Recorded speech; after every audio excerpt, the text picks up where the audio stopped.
Another day, another basketball stories na naman ang pagkukwentuhan natin.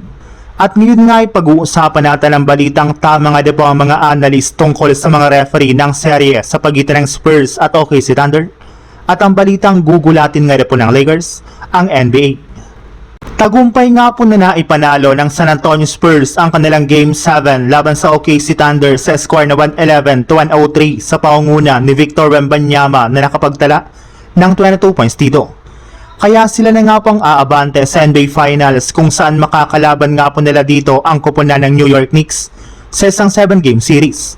Habang OKC Thunder naman nga po ay tuloy ng mai-eliminate sa playoffs at mabibigo na madepensahan ngayong season ang kanilang kampyonato.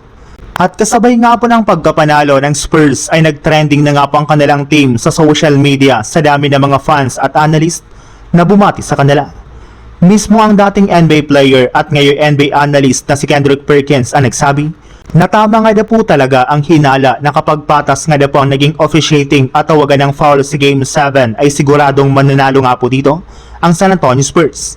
At iyan na rin naman nga po ang nangyari sa kanilang game ngayong araw, kaya hindi na nga po siya nagulat bakit ang Spurs ang mag-a-advance sa NBA Finals at hindi ang OKC Thunder na masyadong nakaasa sa mga ginagawang tawag ng kanilang mga referee.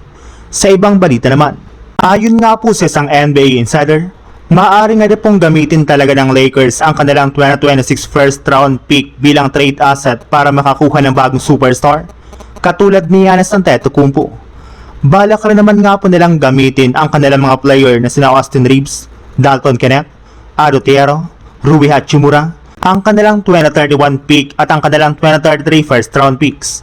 Well, since nga po dinomina ng Spurs ang OKC Thunder sa West Finals, ay malinaw na nga po na kailangan talaga ng Lakers na magkaroon ng isang legit na dominanting big man na makakatandem ni Luka. Kung hindi nga na po nila yan magagawa ay sigurado nga po na hindi kakayaning talunin ng Lakers ang Spurs at OKC Thunder. Kaya expect na nga po ninyo na magiging desperado talaga ang front office ng Lakers sa pagkuha nila kay Giannis Antetokounmpo mula sa Milwaukee Bucks sa isang trade sa darating na offseason. Kapag nagawa nga po nila iyan ay magkakaroon nga po sila ng mas mataas na tsansa na makapag-compete sa titulo.